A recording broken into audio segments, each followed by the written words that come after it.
اعوذ باللہ من الشیطان الرجیم بسم اللہ الرحمن الرحیم۔ دوستو، آپ دیکھ رہے ہیں آپ کا اپنا چینل حکیم آن لائن ہیئر، اور میں ہوں حکیم حاجی محمد اشرف۔ دوستو، آج کا موضوع ہے ڈیلیوری اور آپریشن۔ اس سے پہلے کہ میں اپنے موضوع کو چھیڑوں، آپ سے ایک عرض کرنا چاہتا ہوں کہ آپ اپنے کمنٹ کیا کریں، میں جواب دیتا ہوں۔ کسی معاملے میں کسی نکتے کی تفصیلات معلوم کرنی ہوں تو آپ رابطہ کر سکتے ہیں، انشاءاللہ تسلی بخش جواب ملے گا۔ اب آتے ہیں اپنے اصل موضوع کی طرف۔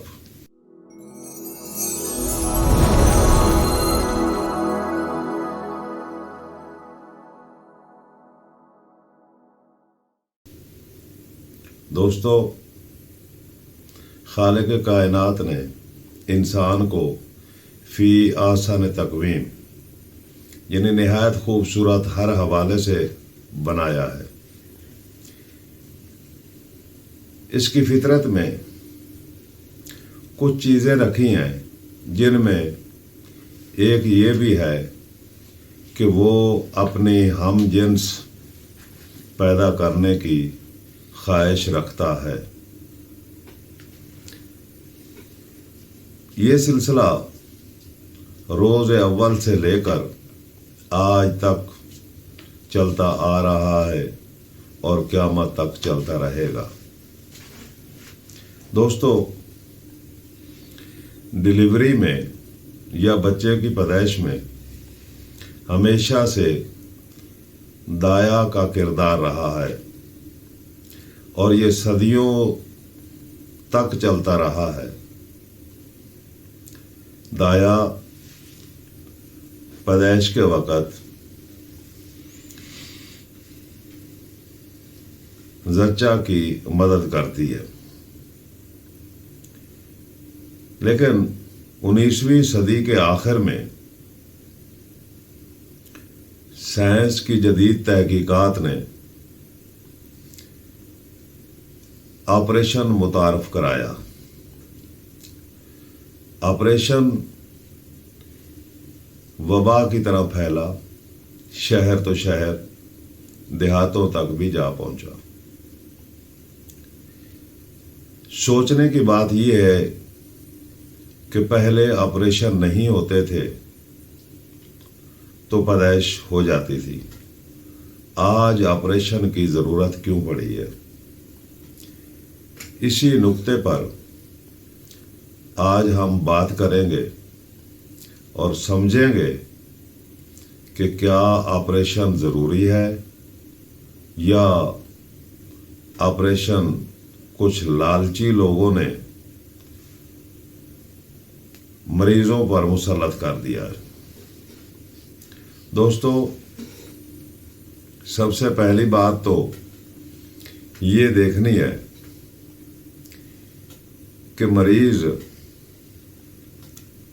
پہلے خوراک اچھی کھاتا تھا، بغیر کھاد سپرے کے خوراک ہوتی تھی، اس میں طبعی طاقت ہوتی تھی، خواتین چلنا پھرنا، گھر کا کام کاج، بلکہ مشقت والے کام بھی کیا کرتی تھی۔ اب وہ ماحول نہیں رہا، آرام پرستی آ گئی ہے، ٹھنڈک میں بیٹھنا ضروری ہو گیا ہے، تھوڑی سی حرارت آ جائے تو طبیعت خراب ہونے لگ جاتی ہے۔ دوستو، اس کے علاوہ کچھ خوراک کے متعلق بتا دیتا ہوں کہ تمام خوراک کھاد اور سپرے کی وجہ سے اپنا اصلی مزاج کھو رہی ہے۔ گندم کو لے لیجئے، ایک وقت تھا जब गंदम चूहे खाते थे कीड़ा नहीं लगता था। आज ये हाल है कि गंदम के नज़दीक चूहा नहीं जाता, कीड़े पड़ जाते हैं और हजार जतन और दवाइयों के बावजूद कीड़ा मरता नहीं है। यही हाल करेले का, यही हाल बैंगन का, यही हाल पालक का। यानी जो चीज़ें गर्म हुआ करती थी और तवानाई मुहैया किया करती थी वो आज ठंडी हो रही है, अपना मिजाज खो चुकी है। उसकी बुनियादी वजह यही खाद और स्प्रे हैं। ये भी मजबूरी है कि एक वक्त में जहाँ पैदावार 15 से 20 मन हुआ करती थी, आज 50 से 60 मन हो रही है। और वो ज़रूरत है। उस ज़रूरत को पूरा करने के लिए माहिरीन ने ये इजादात की हैं। अगरचे खुराक तो पूरी हो रही है लेकिन तवानाई नहीं मिल रही। सबसे बड़ी बात यह है कि हम इस चीज़ को अच्छी तरह समझते हैं कि खुश्क और सर्द चीज़ें जिस्म को बढ़ाती हैं। गंदम का मिजाज एक ज़माने में गर्म तर हुआ करता था और उसमें कीड़ा नहीं पड़ता था। आहिस्ता आहिस्ता खाद और स्प्रे ने उसको खुश्क सर तक पहुंचा दिया है। अब कीड़ा पड़ता है,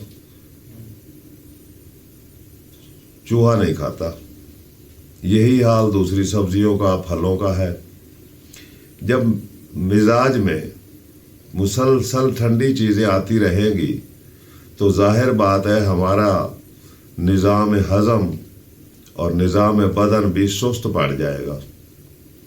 जिसकी एक ज़िंदा मिसाल कि 95% लोग तेज़ाबियत के मरीज़ हैं और 98% बल्कि 99% लोगों को पता ही नहीं है कि तेज़ाबियत सर्दी से हो रही है या गर्मी से हो रही है। दोस्तों, मैंने अपनी वीडियो में मुकम्मल तफसीलात बता दी हैं। आप तेज़ाबियत मैदा और अल्सर मैदा की वीडियो सुन लें, इंशाअल्लाह आपको बहुत सारी मालूमात मिल जाएंगी।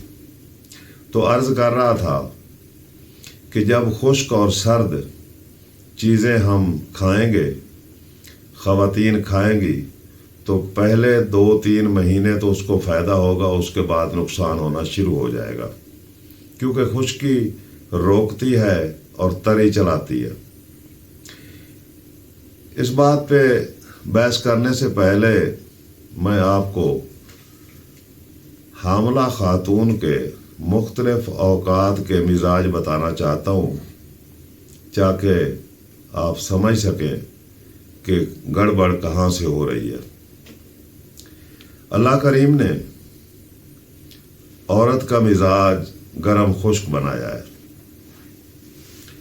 जब वो हामला होती है तो उसका मिजाज तब्दील होकर खुश्क सर्द हो जाता है, या खुश्क सर्द दवाओं और खुराकों से किया जाता है। और ये मुसलसल 3 माह हामला को 3 माह तक खुश्क सर्द चीज़ें ही दी जाती हैं, जिसमें अमली, आलू बुखारा, दूसरी तीसरी चीज़ें, ताकि उसका मिजाज कायम रहे और हमल ज़ाया ना हो। दोस्तों, तीसरे महीने से लेकर चौथे महीने और 5वें महीने तक मिजाज खुश्क और गर्म हो जाता है। जब खुश्क और गर्म हो जाता है तो बच्चा अपनी जिन्स मुकम्मल करता है और नशो नुमा की तरफ बढ़ता है। 5वें से लेकर 5वां, 6ठा और 7वें महीने मिजाज गर्म खुश्क होता है। इसमें उसको हरारत मिलती है और अपने नशो नुमा यानी बढ़ोतरी उसकी होती है, और बच्चा अपने आज़ा को हरकत देकर उनको दुरुस्त करता है। 7वां महीना जब शुरू होता है तो बच्चा मुकम्मल हो चुका होता है। अब उसको बाहर निकलने के लिए अपनी मंजिल की तरफ जाना होता है। तो 7वें महीने शुरू से ही बच्चा अपनी मंजिल की तरफ चढ़ पड़ता है।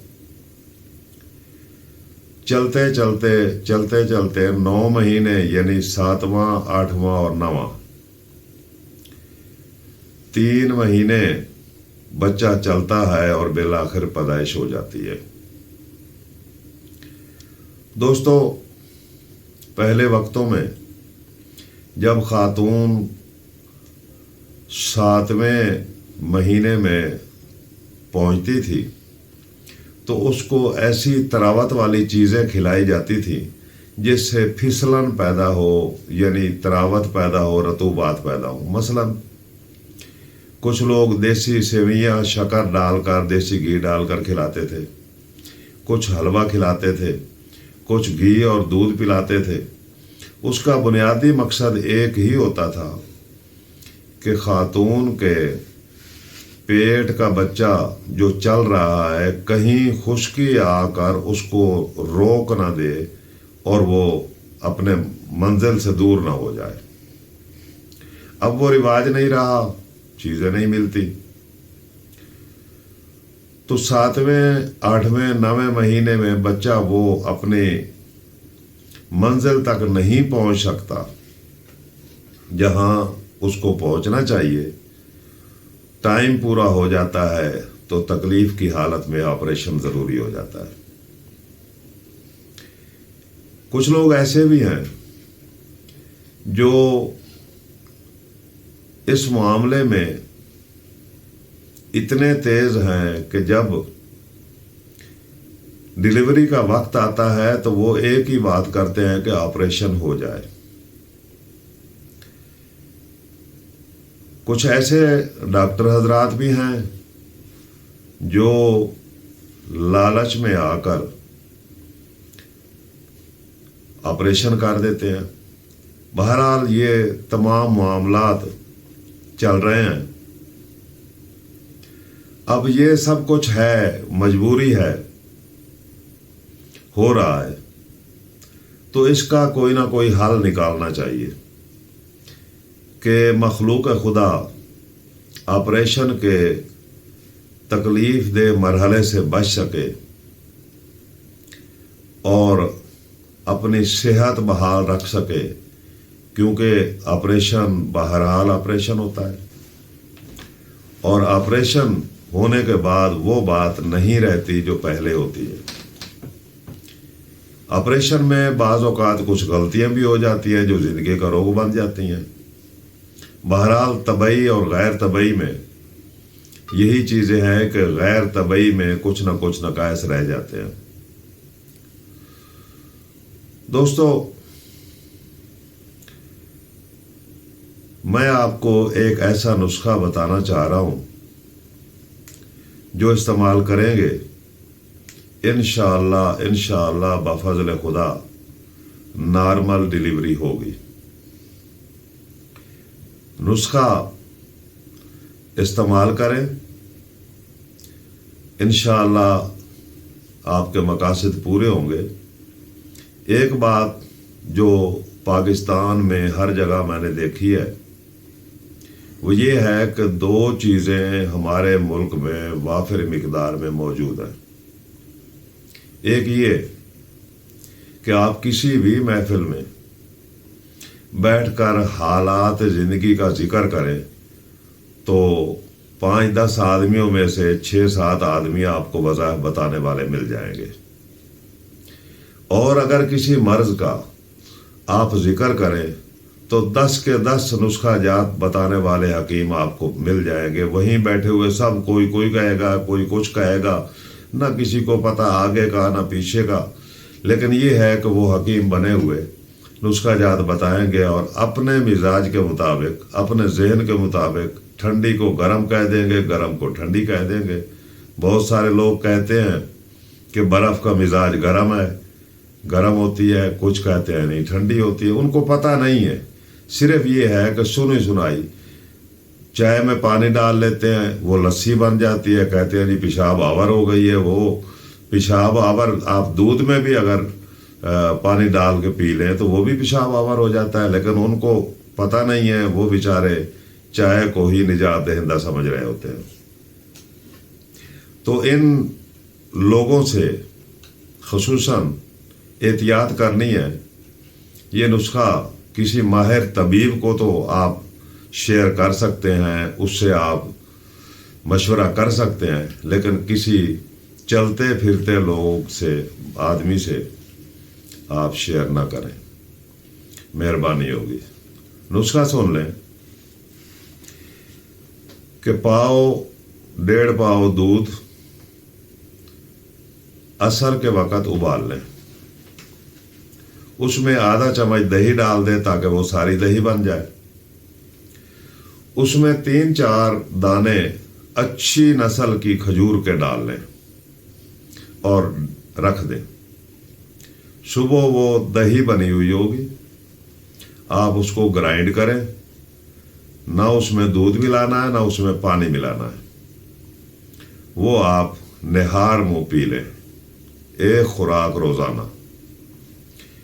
اور سوتے وقت 1 چمچ درمیانہ چاولوں والا وہ کسٹر آئل کسی اچھی سی کمپنی کا لے کر پی لیں، اور 1 کپ دودھ نیم گرم پی لینا۔ یہ عمل آپ نے 5ویں مہینے سے لے کر ڈلیوری تک کرنا ہے۔ البتہ 9ویں مہینے میں یہ چمچ جو آپ کسٹر آئل کے لے رہے ہیں وہ 2 سے 3 ہو جائیں گے۔ میرے اللہ نے چاہا تو آپ مایوس نہیں ہوں گے اور پتہ ہی نہیں چلے گا، ڈلیوری ہو جائے گی۔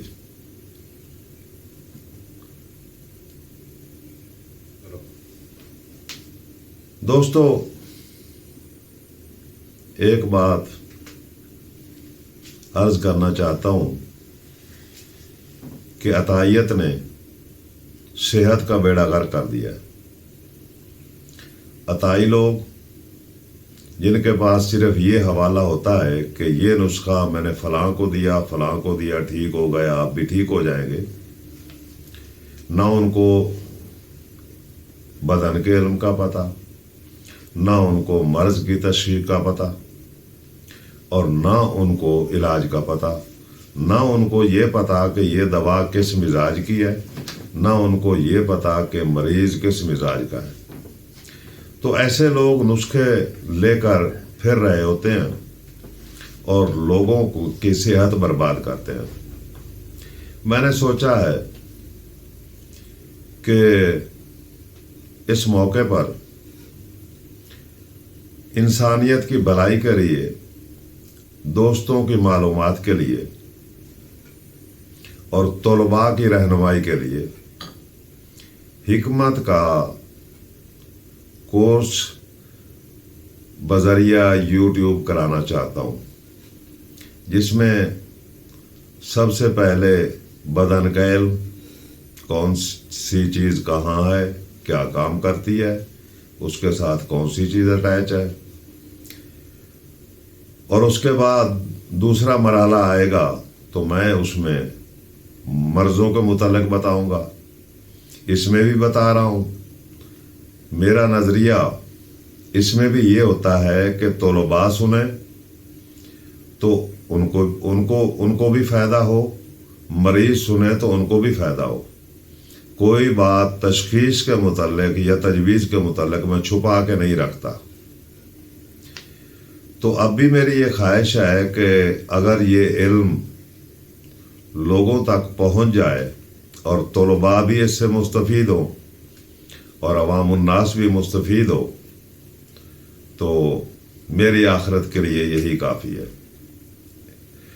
تو میں یہ چاہ رہا ہوں کہ پہلے میں امراض کا علم، بدن کا علم، اس کے بعد علم العلاج کا متعلق بتاؤں۔ بہت آسان طریقے سے آپ کو سمجھ آ جائے گی، اور آپ آسانی سے علاج بھی کر سکیں گے، سمجھ بھی سکیں گے۔ تو اس کے لیے آپ حضرات سے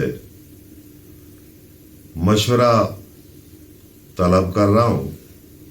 اگر آپ چاہیں گے آپ اپنے کمنٹ میں لکھیں تو شروع کر دوں گا، اگر نہیں تو پھر یہ سلسلہ تو چل رہا ہے، انشاءاللہ چلتا رہے گا جب تک زندگی ہے۔ تو دوستوں سے گزارش ہے کہ اپنے کمنٹ میں اس چیز کے متعلق بھی بتائیں، بہت مہربانی ہوگی۔